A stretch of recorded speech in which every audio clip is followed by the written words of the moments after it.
ठीक नहीं कर रहे थे क्या?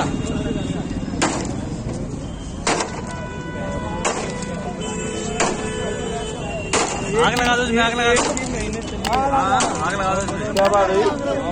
90 क्या बात हुई? बैटरी स्कूटी खराब हो गई होगी। 90,000 का मांग रहे ठीक करानी है। कितने दिन हुए नहीं आई? महीना भर।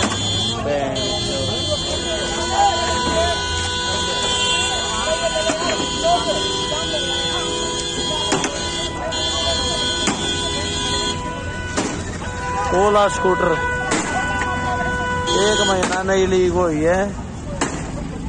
ये 90,000 रुपये मांग रहे इसको ठीक कराने के लिए। ये कस्टमर ने इसे तोड़ दिया। आग लगा दे भाई इसमें। आग लगा बहन, आग लगा दो। आग लगा दे अड़े।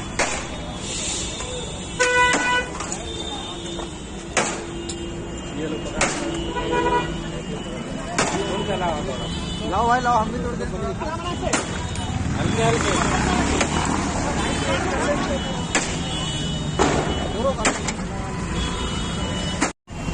ओला स्कूटर कस्टमर को लिए को 1 महीना हुआ था भाई, और कंपनी वालों ने, सर्विस सेंटर वालों ने 90,000 रुपये बिल बना दिया 1 महीना का लिए ठीक करने का। ये कस्टमर ने दुखी होकर, परेशान होकर, तंगा कर ओला शोरूम के सामने ही तोड़ दिया। 1 महीना हुआ लिए हो गए 90,000 बैटरी।